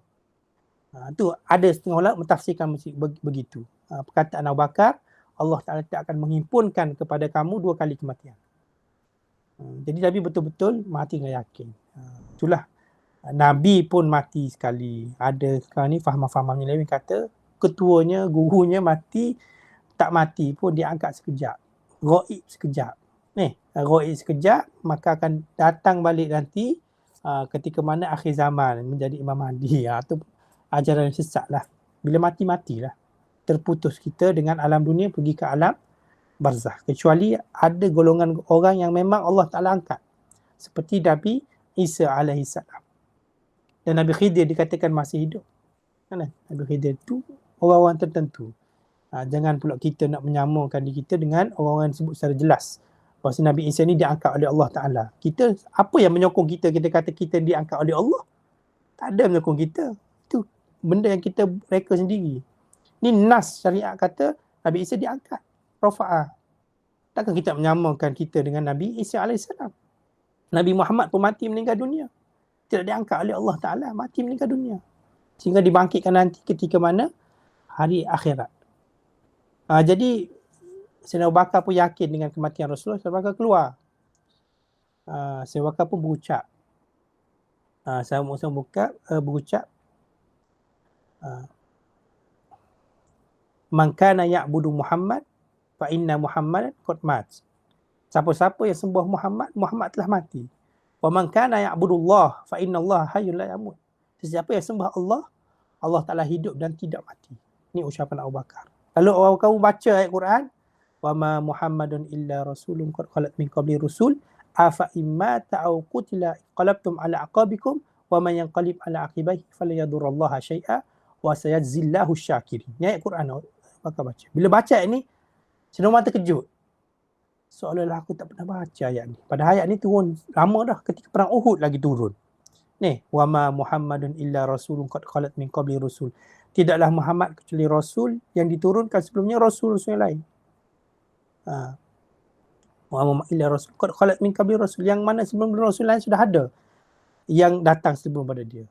Afa imata au qutila, adakah bila mana rasul tu mati, au qutila, au dengan bal. Adakah dia mati, balkah bahkan dibunuh. Au sebut dengan bal. Sebab apa Nabi Muhammad ni dikatakan mati syahid? Kerana Nabi mati ni sebab kesan daripada racun yang diracuni oleh Yahudi. Ketika Khaybar dulu, Yahudi perempuan tu dia beracuni pohon yang Nabi makan. Tapi belum sempat Nabi telan, kekal sikit je Nabi terus buang. Tapi kesan dia nak kata kuat tak kuat racun dia masuk ke tubuh Nabi SAW. Sehingga ada sahabat kan yang mati sebab dia makan terus. Jadi kesan racun tu menyebabkan Nabi menanggung sakit sehingga Nabi betul-betul meninggal dunia. Jadi akhirnya Nabi dapat apa? Mati syahid lah. Sebenarnya Nabi mati syahid, dibunuh. Dapat kemuliaan mati syahid. Sebab apa? Nabi mati ni kerana kesan beracun ketika perang Khaybar. Nabi dapat kemuliaan syahid. Sebab tu dalam Al-Quran tu afa imma ta'au qutila dengan makna apa? Afa imma ta'au qutila ay bal qutila. Adakah Nabi mati ataupun Nabi sebenarnya dibunuh? In qalabtum ala aqabikum, kamu akan berpaling. Wa man yanqalib ala aqibaihi, sesiapa yang berpaling falan yadurullaha syai'a, tidak akan mudarat sikit kepada Allah Taala. Wa sazillahu syakirin, Allah Taala akan bagi ganjaran kepada orang yang bersyukur. Bila baca ayat ni, Sayyidina Umar pun terkejut. Dia ingat seolah dia tak pernah dengar ayat ni, padahal dah lama tu ayat ni. Maka dia mula reda sikit, dia mula terima kematian baginda Nabi Muhammad sallallahu alaihi wasallam. Sahabat lain pun dah mula terima redha dengan kematian baginda sallallahu alaihi wasallam. Sehingga jadi Nabi meninggal dunia pada hari Isnin, tak terus ditanam. Malam Selasa tak ditanam lagi. Hari Selasa tak ditanam lagi. Malam Rabu baru ditanam. Ada kata keesokan harinya, hari Rabu tu baru ditanam jasad Nabi sallallahu alaihi wasallam. Kenapa? Kerana ialah Nabi meninggal dunia, sahabat ni solat jenazah kepada Nabi bergila-gila. Datang solat bergila-gila sebab tak ada yang jadi imam. Semua solat masing-masing. Kemudian ada urusan nak melantik ketua baru. Sudah dengar ketika telah meninggal dunia, Ansar ni di Thaqifah Bani Sa'idah, di Taman Bani Sa'idah ni, mereka nak melantik Sa'ad bin Ubadah menjadi pemimpin selepas mereka. Akhirnya Sayyidina Umar bawa Abu Bakar pergi ke tempat tersebut berhujah dengan Ansar. Sebab orang Ansar ni fikir ialah bila Nabi meninggal dunia, sudah pastilah tempat ni akan diketuai oleh penduduk tempat ni, orang Ansar juga. Takkan orang Mekah. Maka mereka pun nak lantiklah Sa'ad bin Ubadah. Jadi bila Sayyidina Umar bawa Abu Bakar, Sayyidina Umar berhujah dengan penduduk Ansar. Hujah yang paling kuat Sayyidina Umar kata apa? Nabi redha Abu Bakar menjadi ketua kita untuk urusan agama kita ketika Nabi masih hidup. Kenapa kita tak redha Abu Bakar menjadi ketua untuk urusan dunia ketika selepas Nabi meninggal dunia? Kenapa? Kerana Nabi Abu Bakar dipilih oleh Nabi SAW untuk menjadi imam solat ketika Nabi masih hidup. Jadi Nabi pilih Abu Bakar untuk menjadi ketua urusan agama ketika Nabi masih hidup. Jadi sebab tu Sayyidina Umar berhujah, Nabi redha Abu Bakar menjadi ketua agama kita untuk urusan agama kita ketika Nabi masih hidup. Kenapa kita tak redha Abu Bakar menjadi ketua untuk urusan dunia kita selepas Nabi meninggal dunia? Dia dengar benda tersebut terus. Sahabat lain pun setuju berbaiat melantik Abu Bakar menjadi khalifah pengganti Nabi sallallahu alaihi wasallam.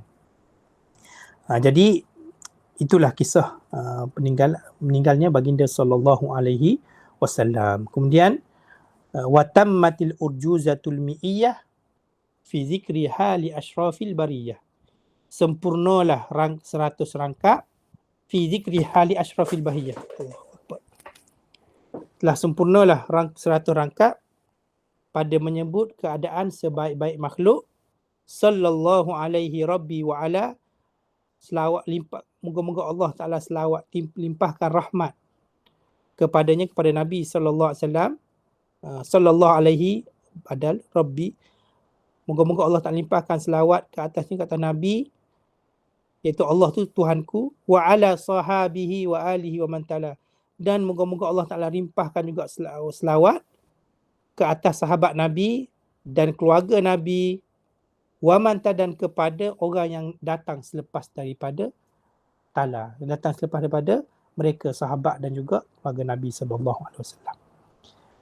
Jadi moga-moga Allah Taala limpahkan rahmat kepada Nabi SAW, kepada sahabat Nabi, kepada keluarga Nabi dan kepada orang yang mengikut jalan Nabi yang datang selepas daripada baginda Nabi sallallahu alaihi wasallam. Tamat bihamdillahi taala, maka telah sempurnalah kitab ni, alhamdulillahirabbil alamin. Jadi kita hadiahkanlah dan sedekahkanlah Al-Fatihah kepada pengarang rangkap ini, Syekh Muhibbuddin ataupun dengan Ibnu Shihnah Al-Halabi. Al-Fatihah. Bismillahirrahmanirrahim. Alhamdulillahirabbil alamin. Arrahmanirrahim. Maliki yaumiddin. Iyyaka na'budu wa iyyaka nasta'in. Ihdinas siratal mustaqim. Siratal ladzina an'amta 'alaihim ghairil maghdubi 'alaihim waladdallin. Amin. Amin. Ustaz boleh cadangkan susunan kitab sirah selepas matan Urjuzah? Ada tak kitab sirah kronologi yang lengkap? Kenapa ada yang serta pendapat atau kawan tak kuat kitab sirahnya? Kenapa atau pendapat pribadi? Boleh ada peristiwa kata sirah kalangan ulama. Allah SWT. Banyak tu soalan tu. Kita dah pukul 10 ni.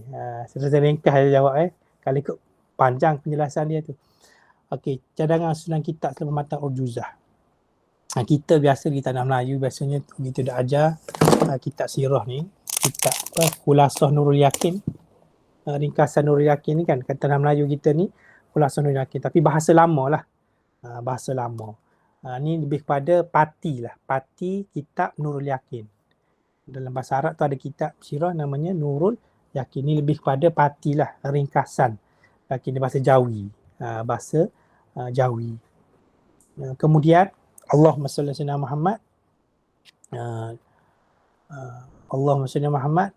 Ada kitab yang lain lagi yang ringkas, Nurul Uyun. Tapi itu pun tidak kompleks lah, lebih tidak, sunannya tidak terlalu kompleks detail. Nurul Uyun kan. Kemudian kitab Nurul Yakin. Nurul Yakin sendiri. Nurul Yakin ni saya kira kalau kita belajar pun lengkap lah. Lengkap sebab dia ni Nurul Yakin sendiri ni daripada Allahumma salli Muhammad, diambil daripada kitab Syifa dan juga kitab Sirah Syamiyah. Sirah nama apa? Sirah Al-Halabiyah. Ni Sirah Al-Halabiyah. Ni ada 3 jilid ni. Sirah Al-Halabiyah. Ni antara rujukan yang macam kita kata mausu'ah lah. Mausu'ah. Ensiklopedia kan. Yang lengkap, detail. Ada 3 jilid besar. Tapi nak baca kitab ni memang tak terbaca lah. Ataupun guna sebagai rujukan lah. Jadi Nurul Yakin ni dia ambil pada 2 kitab. Dia ambil pada Syifa dan juga Syifa bi ta'rifi hukukil Mustafa Qadi'iyah, dan juga dia ambil pada Sirah Al-Halabiyah. Dia panggil Sirah Syamiyah. Nama lain dia lah. Jadi dia ambil 2 kitab ni lah. Sebenarnya Nurul Yakin ni pun khulasah dah. Maksudnya khulasah daripada kitab Syifa dan juga khulasah daripada kitab Sirah Al-Halabiyah. Cuma Syifa tu dia lebih ambil kepada bab Syama'il lah. Dalam kitab ni pun ada sebab Syama'il, cuma ringkas lah, tak panjang lah.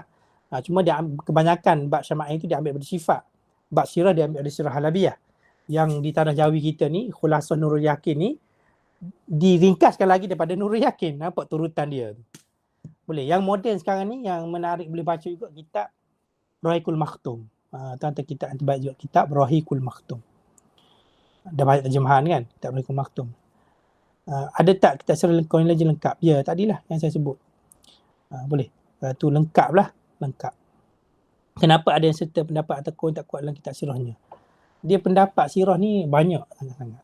Pendapat ni banyak. Pandangan kaul ni banyak. Sebab kita kena ingat, seolah kita nak bercerita tentang seseorang. Orang yang hidup sama tu banyak. Masing-masing menceritakan sudut pandang dia masing-masing. Jadi ulama pula nak mentarjihkan mana pandangan ni. Ada yang mengatakan ini pandangan lebih kuat, ada pandangan ini pandangan yang kurang kuat. Mengikut pada hadis. Sebab tu sirah ni dia termasuk sebenarnya ilmu apa? Ilmu riwayah. Ilmu riwayah. Macam kita belajar hadis, begitulah kita belajar sirah. Sebab asasnya ialah riwayat. Nabi SAW. Tapi pengambilan sirah lebih ringan. Lebih ringan lah. Lebih ringan. Dia tak macam hadis. Sirah lebih ringan pengambilannya.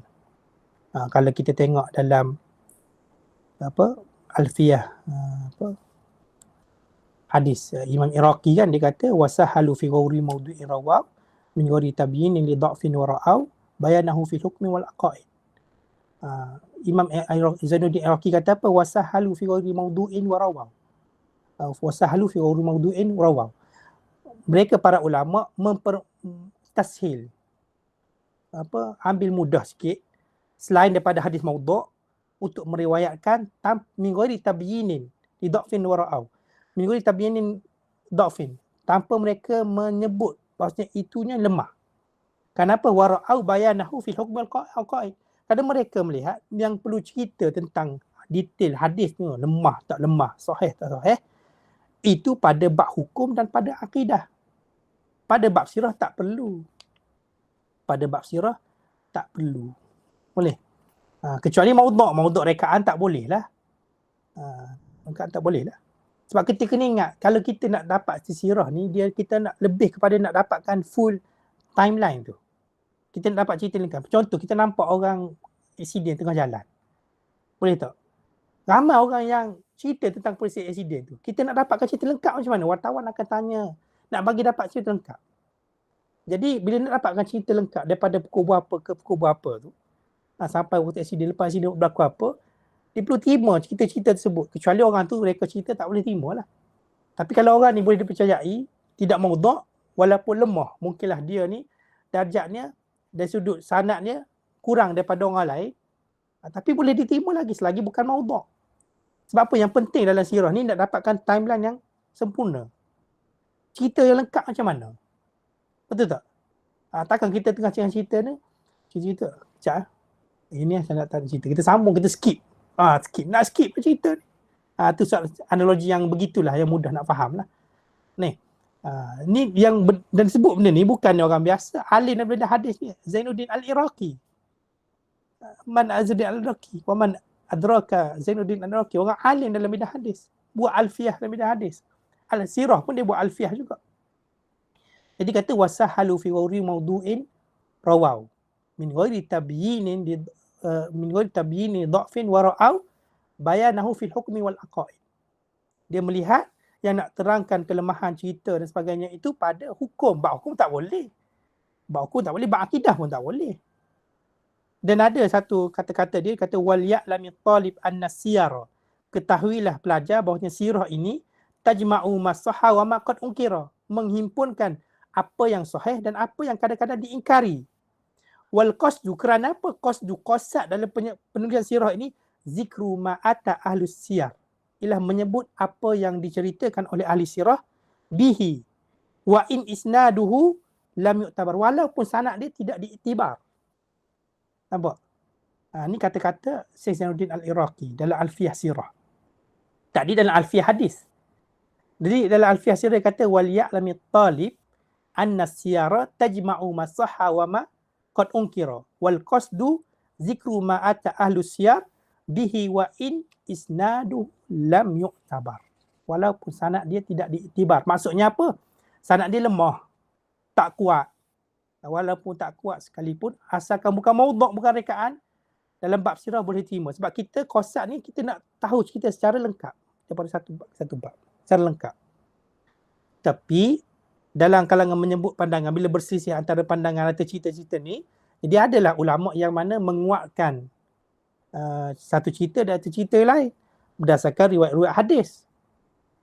Boleh. Itu sahaja.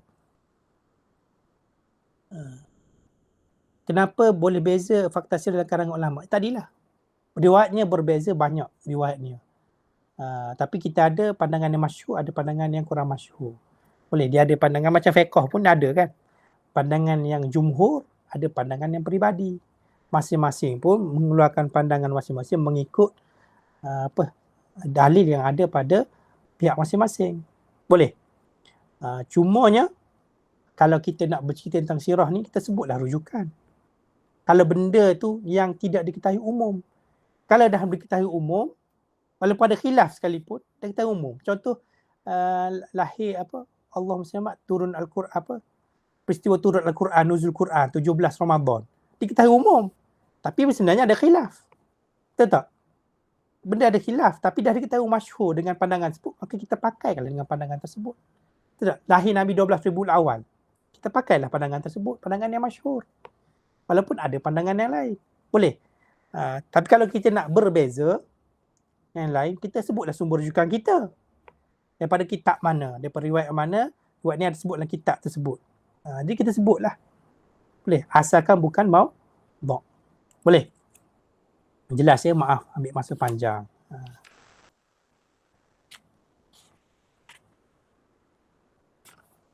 Boleh. Yang penting sebut sumber rujukan. Boleh. Sebut sumber rujukan. Kita kadang-kadang nak bercerita sirah, kena ingat kita kena bukan rekaan kita lah. Pasti takut kita pula buat maudhu'.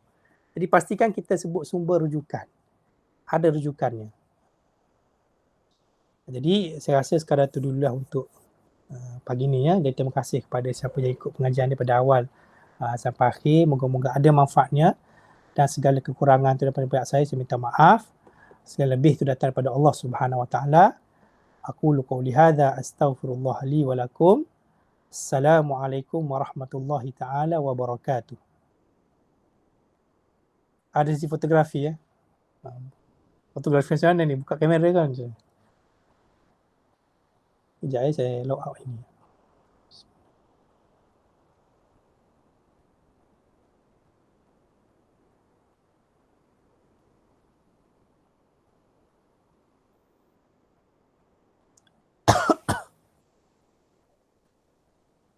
InsyaAllah Ustaz, kita ada sesi fotografi sikit sebagai kenang-kenangan. Boleh. Bagi masa setengah minit kepada peserta-peserta lain untuk bersedia untuk buka kamera, kita tak ada gambar sikit.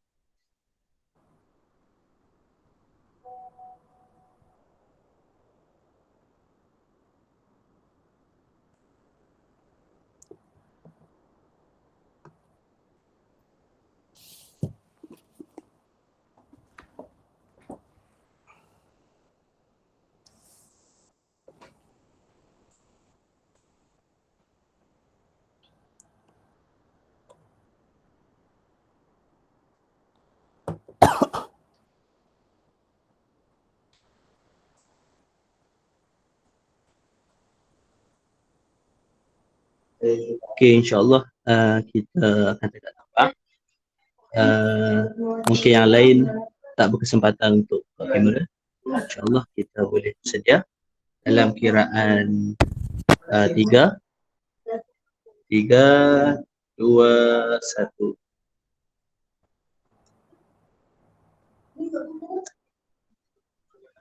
Okey, sekali lagi. 3, 2, 1. Okey, alhamdulillah selesai untuk sesi fotografi. Sebelum tamatkan sesi kelas yang terakhir ni, saya sebagai wakil KMK lah nak ucapkan jutaan terima kasih kepada Ustaz Khairul Faris atas kesudian beliau untuk bersama-sama dengan kita menjelaskan kaitan dengan Nabi Muhammad SAW. Ini bukan kesempatan yang terakhir lah Ustaz sama KMK untuk menghuraikan berkaitan dengan Nabi Muhammad SAW. InsyaAllah ada kesempatan lain dapat bertemu lagi dan dapat belajar lagi bersama Ustaz Khairul Faris, insyaAllah.